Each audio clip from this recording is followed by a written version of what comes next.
The winter of 1883 came down on the Dakota Territory like a hammer. It was not a gentle descent into slumber, but a violent, sudden shuttering of the world. The sun, which had been a lukewarm coin in the vast, pale sky, seemed to fall below the horizon and not bother to rise with any conviction again. The cold did not knock before it entered. It seeped through the thickest logs, found the smallest cracks in the chinking, and breathed its icy breath across the floors of the sturdiest cabins.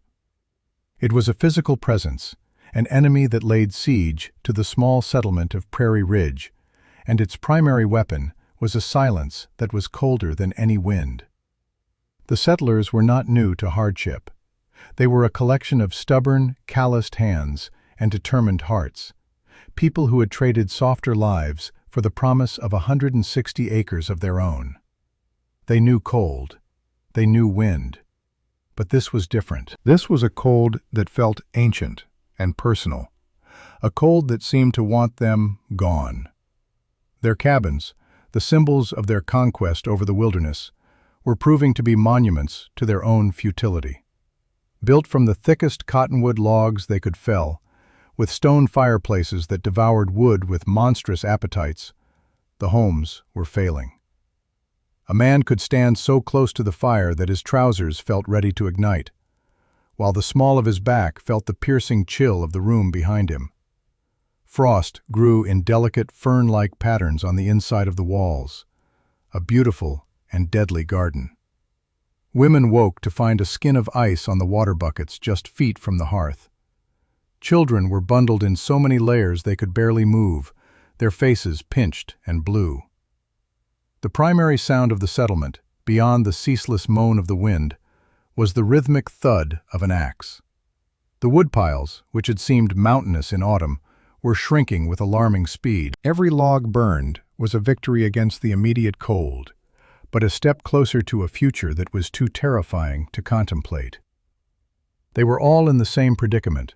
From Jebediah's cabin, the largest and most finely jointed in the settlement, to the humblest one-room shelters on the edge of town, the story was the same. The cold was winning. They had brought their knowledge with them from Ohio, from Pennsylvania, from Illinois, the knowledge of forests and rolling hills. They knew how to build with timber. It was what a man did. He raised walls against the wilderness, a fortress of wood to declare his dominion. But here, on the treeless, wind-swept plains, the wilderness did not fight back with tooth and claw. It fought with emptiness. It fought with a cold so profound it made their timber fortresses feel like they were made of paper. The land was not a forest to be tamed. It was an ocean of grass and sky, and it followed its own rules. Among them lived a woman who understood this, though no one would have thought to ask her. Her name was Elena. She was a widow, a quiet figure who had arrived the previous year with her husband Mikhail and their young son Thomas. Mikhail had been a man of books and strange diagrams, an engineer from the vast, flat steppes of Russia, a land that knew winters as cruel as this one. He saw the plains not as an enemy to be conquered with an axe, but as a partner to be understood. He had filled 3 leather-bound notebooks with precise drawings, calculations about thermal mass, wind dynamics, and the constant, steady temperature of the earth itself. But the prairie took him before he could build, a sudden fever burning him out in the heat of summer, leaving Elena with nothing but his strange books, a small, quiet son, and the pity of her neighbors.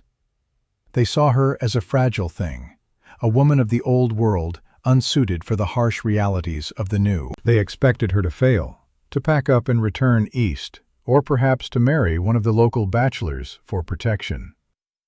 So when the men of the settlement, led by Jebediah, came to offer their help in raising a proper cabin for her and the boy before winter set in, they were stunned by her refusal. She stood before them, a slight figure with dark, serious eyes, her hands clasped. "Thank you for your kindness," she said, her voice soft but firm. "But I will not be building a cabin." Jebediah, A broad, bearded man, whose hands were as hard and cracked as the river stones in his fireplace, frowned. He was the most respected builder in the territory, a man whose dovetailed joints were things of beauty and strength. "Ma'am," he said, his tone patient, as if explaining something to a child. "Winter is coming. A woman and a boy alone. You need a proper shelter. We can have the walls up in a week." "My shelter will be proper," Elena replied, a hint of steel beneath the softness. "But it will not be of logs." She bent down and picked up a stick, and in the dusty earth before her stoop, she drew a simple shape. It was a rectangle, but then she drew another, smaller rectangle inside it. "I will dig," she said simply. A wave of confused silence fell over the men. They looked at the drawing, then at each other. One of the younger men, Silas, snorted, then quickly tried to cover it with a cough. Jebediah's face hardened. "Dig? You mean a soddy? A dugout? Ma'am, those are temporary shelters. They're damp, they're dark, they leak, full of snakes in the summer and misery in the winter. That's not a home. That's a burrow." "It will be a home," Elena said, her eyes not leaving his. "It will be warm. It will be safe." The laughter came then. It wasn't cruel, not at first. It was the baffled, condescending laughter of men who knew the world and were faced with an idea so profoundly foolish it was amusing. They saw a grieving widow, her mind perhaps unsettled by her loss, clinging to some strange notion from a foreign land. "A hole in the ground," one of them muttered, shaking his head. "She wants to live in a grave." The phrase caught on, whispered from man to man, a neat, dismissive summary of her madness. They warned her of the collapsing earth, the spring floods, the crushing weight of the snow. They told her it was a dangerous fantasy. When she did not relent, they simply shook their heads, offered their pity one last time, and left her to her folly. They had a real cabin to build for a new family down the creek, a proper house of wood and sweat and common sense. As the first cold winds of autumn began to scour the prairie, Elena began to dig. She did not have the brute strength of a man, so she relied on patience and leverage. Her tools were simple: a spade, a pickaxe, and a wheelbarrow left by Mikhail. The work was a slow, grueling conversation with the earth. The topsoil was rich and dark, but a foot down it gave way to a dense, stubborn clay, studded with rocks that had to be painstakingly worked loose. Every morning she was out at first light, her movements methodical and unhurried. The spade would bite into the soil. She would lean her slight weight against it, and a slice of earth would be lifted. She worked until the sun was high, took a short break with Thomas, and then worked again until the light began to fail. Her son, a small, somber boy of 7, worked alongside her. He was too small to lift the heavy clay, but he could gather the stones she pried loose, stacking them in neat piles. He pushed the empty wheelbarrow back to her after she had dumped a load. He did not speak much, but his presence was a constant, silent encouragement. He was the reason for every shovelful of dirt, the motivation that pushed her through the aches in her back and the blisters that formed and broke and formed again on her hands. She was not just digging a home. She was digging a fortress to protect his small, warm life from the hammer of winter. The community watched her with a mixture of pity and morbid curiosity. From their half-built cabin walls and their wood-chopping blocks, they saw her small figure toiling, a solitary ant moving mountains of earth, one grain at a time. The hole in the ground deepened slowly, a stark, ugly wound in the golden prairie grass. The pile of excavated dirt grew into a small hill. The whispers continued. "Poor woman's lost her senses. That hole will be her coffin come the first snow." Jebediah would pass by on his way to the creek, his face a mask of disapproval. He saw her work not just as foolish, but as an affront to the established order of things, a rejection of the hard-won wisdom of the community. He felt an angry sort of pity for her. While the men of Prairie Ridge were raising the walls of a new cabin with practiced speed, the air filled with the satisfying ring of axes and the shouts of coordinated effort. Elena's work was silent and solitary. They finished their cabin in 2 weeks, a fine, sturdy structure with tight-fitting logs and a handsome roof. They celebrated with a barn-raising dance, the fiddle music drifting across the prairie to where Elena was still wrestling with a buried boulder. Her isolation was complete. She was the town eccentric, the foolish widow digging her own grave. But she was not just digging. She was building, following the precise diagrams in Mikhail's notebooks. The hole was not just a hole. It was an excavation, 6 feet deep, 20 feet long, and 12 feet wide. Once the digging was done, she began the meticulous process of lining the earthen walls. She used the stones Thomas had collected, fitting them together carefully, filling the gaps with a thick mortar she made from clay, water, and dried prairie grass. It was slow, heavy work, lifting each stone into place. Then she applied a thick plaster of the same clay mixture over the stones, smoothing it with her hands until the walls were even and solid. The most critical part was the roof. She laid thick timber beams, salvaged from their wagon and purchased with the last of her money, across the opening. Over these, she layered willow branches, a thick thatch of prairie grass, and finally, the sod she had carefully cut and saved from the initial excavation. The sod pieces were laid like giant green-brown bricks, grass side up, forming a living roof that would meld back into the prairie itself. The final structure barely rose 3 feet above the level of the plain. It was a low, unassuming mound, easily mistaken for a natural rise in the land. But the true innovation, the secret that separated her home from a common, damp soddy, was invisible. It was a principle Mikhail had called breathing. He had understood that a subterranean dwelling, while warm, would quickly become a trap for stale, moist air, leading to mold and sickness. His solution was a simple, elegant system of ventilation. Before building the walls, Elena had buried a narrow clay pipe that ran from an opening low on the western wall, near the floor, for 50 feet underground, emerging in a discreet, screened opening hidden in a patch of buffalo grass. This was the intake. The cold, fresh air would be drawn in, and as it traveled through the long, subterranean pipe, it would be warmed by the constant temperature of the earth before it even entered the house. The exhaust was even cleverer. Her small cast-iron stove was placed in the center of the room. The stovepipe went straight up through the roof, as was standard. But she had encased the metal stovepipe in a wider, square, wooden flue that rose a few feet higher.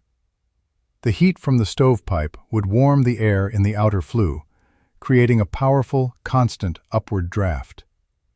Near the ceiling, on the opposite side of the room from the intake, a small, covered vent opened into this outer flue. The warm, moist, stale air from inside the room would be drawn naturally towards this vent and pulled up and out of the house. It was a passive, self-regulating lung for the home, constantly exchanging the air without creating a noticeable draft and with minimal heat loss. To an outside observer, there was only a single, ordinary stovepipe.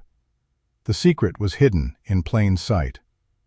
By the time the first snows came, dusting the prairie in a thin sheet of white, her work was done. The door, thick and insulated, faced east, away from the prevailing winds, and was set into a small, sunken entryway. Inside, the air was still and cool, smelling of fresh earth and drying clay. It was small, just a single room, but it felt secure, solid, like being in the heart of a hill. The community had long since stopped paying her any mind. They were busy chinking their own cabins one last time, banking up the foundations with dirt and hauling the last of their firewood. They saw her low mound disappear under the first blanket of snow, and assumed the foolish widow would be frozen solid by Christmas. They were wrong. The great blizzard arrived in the second week of January. It did not announce itself with a prelude of gentle flakes. It appeared on the northwestern horizon as a low, bruised-looking cloud that expanded with unnatural speed, swallowing the pale sky. The wind, which had been a constant companion all winter, rose to a frantic, shrieking howl. The temperature plummeted. It was as if a door to the Arctic had been flung open, and all the cold in the world was pouring out across the plains. The air filled with a blinding, scouring whiteness, a horizontal torrent of snow so thick it was impossible to see more than a few feet. It was not snow in the conventional sense. It was a storm of tiny, sharp ice crystals that stung any exposed skin like 1,000 needles. For the settlers in their log cabins, the storm was an immediate and terrifying assault. The wind hit their tall, flat walls like a battering ram. It found every tiny crack, every flaw in their workmanship, and exploited it without mercy. The fine dust of snow was driven through the walls, accumulating in ghostly white drifts on the floors and furniture. The cabins, which had felt so sturdy, now groaned and shuddered with each gust. The sound was deafening. The high-pitched scream of the wind, the rattle of the window shutters, and the constant, unnerving creak of the logs themselves, contracting in the abyssal cold. Inside Jebediah's fine, new cabin, the situation was desperate. He had built it himself, with all the skill and pride he possessed. Yet the cold was pouring in as if the walls weren't there. His wife, Mary, had hung blankets over the door and the single-glass window, but they flapped and billowed with the drafts. Their 3 children were huddled together on the hearth, wrapped in every quilt they owned, their faces pale and frightened. The fireplace, which Jebediah had built large enough to hold 4-foot logs, was roaring, consuming his precious hardwood at a suicidal rate. The heat it generated seemed to be sucked straight up the chimney, doing little to warm the room. He stood a few feet away, feeding log after log into the fire, feeling the intense heat on his face, while his back remained stubbornly, dangerously cold. He could feel the life of his family being measured out in pieces of wood. He had started the storm with a cord and a half stacked against the east wall. In just the first 24 hours, 1/3 of it was gone. He did the math in his head, and a cold dread, far worse than the chill in the room, settled in his stomach. The storm showed no signs of abating. Throughout the settlement, the same drama was unfolding. Families huddled, fires blazed, and woodpiles vanished. The illusion of safety and dominion had been stripped away, leaving them exposed and vulnerable. Their homes were not fortresses, they were traps, wooden boxes that amplified the sound of the wind and measured their survival in a dwindling supply of fuel. They were fighting a war of attrition against the weather, and they were losing. But in the low, snow-covered mound on the edge of the settlement, the world was different. Outside, the blizzard raged with the same impartial fury. The wind screamed over the prairie, but it found no flat wall to push against Elena's home. It simply flowed over the low, curved roof. The snow, which was a menace to the others, was a blessing here. It piled deep on the sod roof and banked high against the exposed eastern wall, burying the house even deeper, adding its own thick, white blanket of insulation to the earth's embrace. The silence inside was profound. The roar of the storm was muted to a distant, ignorable hum, like the sound of a faraway sea. Elena sat in a simple wooden chair, mending one of Thomas's shirts by the light of a kerosene lamp. The small iron stove in the center of the room radiated a steady, even warmth. It was not the scorching, localized heat of a fireplace, but a gentle, pervasive comfort that filled the entire space. A small kettle simmered on its surface, letting out a faint, contented puff of steam. Thomas slept soundly in his small bed in the corner, his breathing deep and regular, his cheeks flushed with warmth, not fever. The air was fresh and clean, with no hint of the dampness or stale, smoky odor that plagued the cabins. Elena had to add only a single small log to the stove every few hours. Her wood pile, modest to begin with, seemed barely diminished. She was not fighting the winter. She was nestled within it, sheltered by the very elements that were tearing her neighbor's world apart. She had listened to the land, and it had rewarded her with peace. The storm raged for 3 days and 3 nights. On the morning of the 4th day, Jebediah faced a terrible choice. The last of his firewood was gone. The fire in his hearth had dwindled to a pile of glowing embers, offering no more warmth than a handful of dying fireflies. The temperature inside the cabin was now well below freezing. The frost on the walls had grown thick and opaque. His youngest daughter was coughing, a dry, ragged sound that terrified him. They could not survive another day like this. He looked at his wife, her face etched with fear and exhaustion, and he knew he had to do something. His pride, his certainty, his lifelong belief in the righteousness of axe and timber, it all crumbled to dust in the face of the freezing reality. There was only one place to go, one desperate, foolish hope. The widow. He remembered the laughter, the mockery. He remembered calling her home a grave.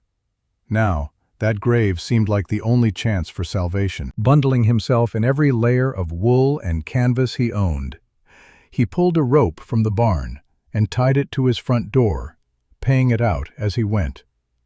It was the only way to find his way back. He stepped out into the white maelstrom. The wind knocked him to his knees immediately. He could not see, he could only feel his way, a blind man fighting through a hurricane of ice.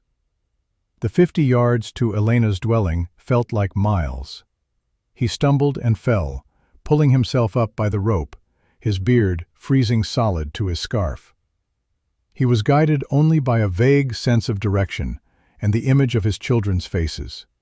He almost missed it. The mound was so completely buried in snow that he nearly walked right over it. He found the sunken entryway only by stumbling into it, falling down the short flight of earthen steps. He saw the thick wooden door and pounded on it with his frozen fists, his shouts swallowed by the wind. For a moment, there was nothing.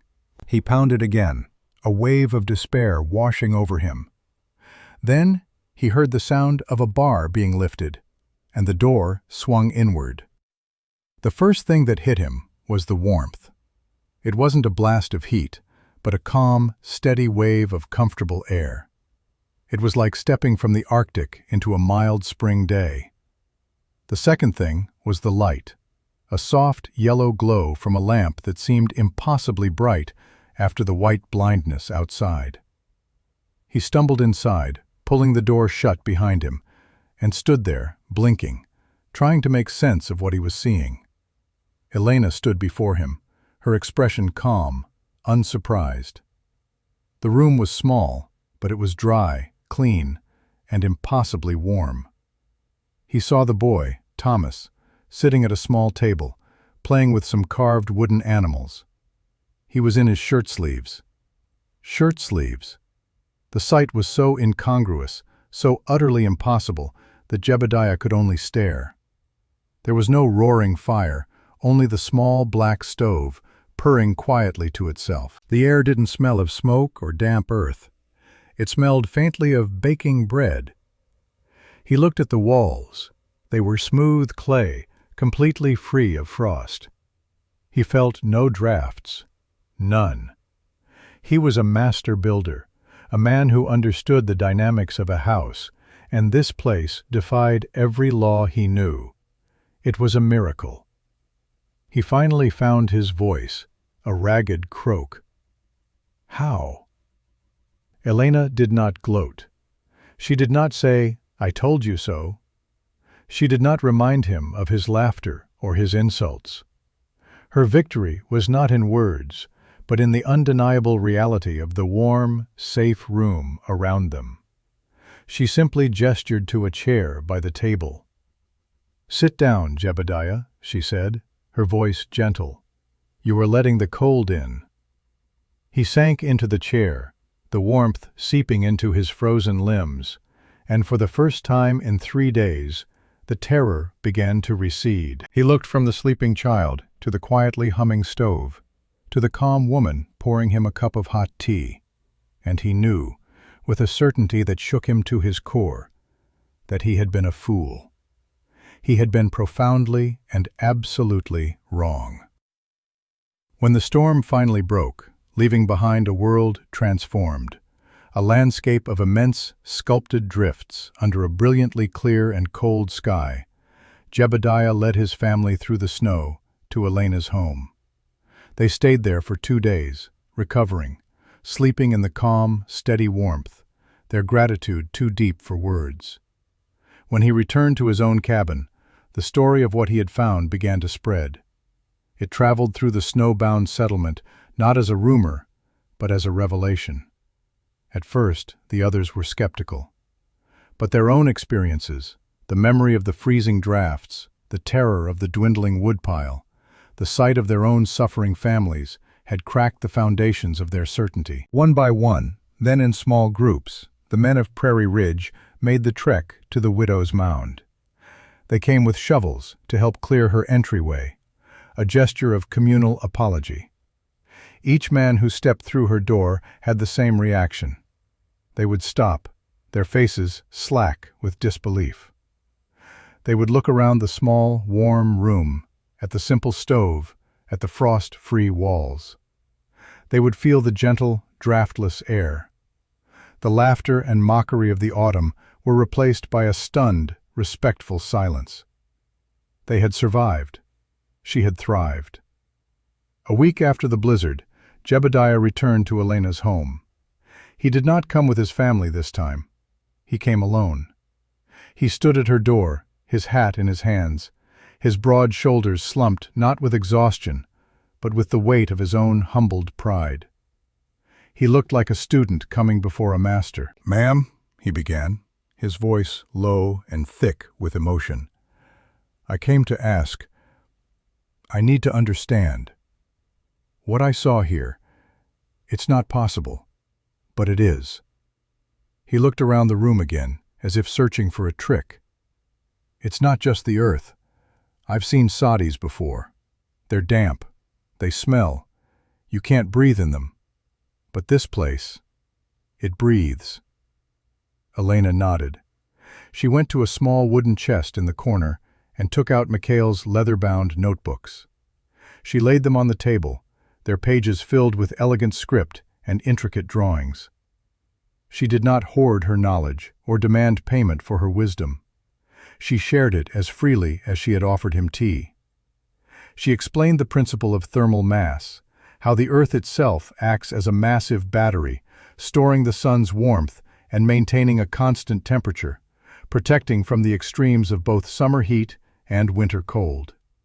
Then, she revealed the secret. She showed him the small, almost invisible intake vent near the floor, explaining how the long underground pipe warmed the incoming air.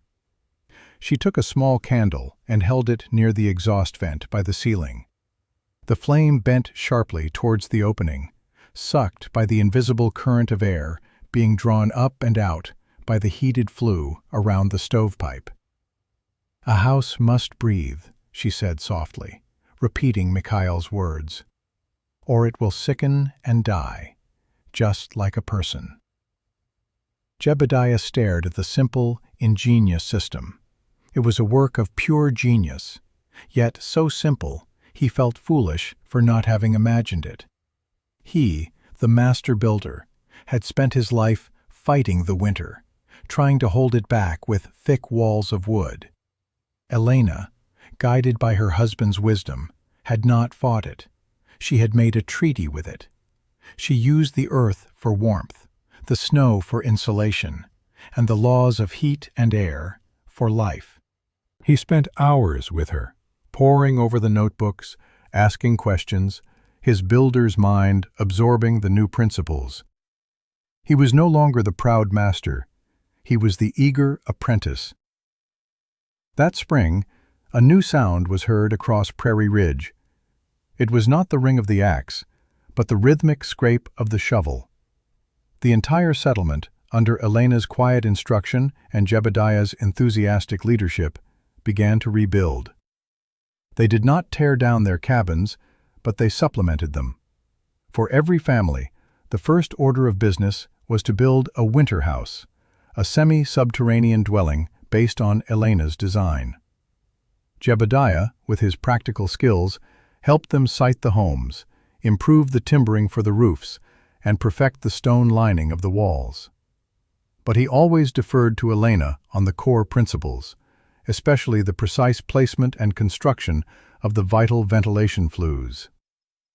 The landscape of the settlement physically changed. The tall, proud cabins were now accompanied by low, unassuming mounds that blended into the prairie, their stovepipes puffing gentle plumes of smoke. The community was transformed not just in its architecture, but in its attitude. The arrogance of the conqueror was replaced by the humility of the student. They had learned to listen to the land. The story of the prairie mounds, or the breathing houses of Prairie Ridge, began to spread. Travelers, land surveyors, and new settlers passing through would hear the tale of the great blizzard and the widow's strange home that had saved the town. They would see the proof with their own eyes, the comfortable, efficient dwellings that were warm in the brutal winters and, as they would later learn, remarkably cool in the scorching summers. The idea was too practical, too effective to ignore. The knowledge passed from settlement to settlement, carried in letters and conversations, a quiet, grassroots revolution in how to live on the plains. Mikhail's diagrams, copied by Jebediah's careful hand, made their way across the territory, saving countless lives in the winters that followed. Elena never sought credit or praise. She remained a quiet member of the community, respected and revered, not as an oddity, but as a source of quiet wisdom. Her greatest satisfaction came from seeing the children of the settlement playing, healthy and warm, their laughter no longer silenced by the fear of the cold. She had built more than a house. She had built a future for them all. The legacy of that harsh winter was not one of trauma and loss, but one of profound and lasting change. It taught the people of Prairie Ridge that the old ways are not always the best ways, and that true strength is not found in stubborn resistance, but in intelligent adaptation. It was a lesson in humility, a reminder that the most revolutionary ideas can come from the quietest voices, and that sometimes the deepest wisdom is found not by building up, but by digging down, by listening to the silent, steady heartbeat of the earth itself. The prairie had taught them that survival was not about dominion, but about harmony, and it was a lesson they would never forget.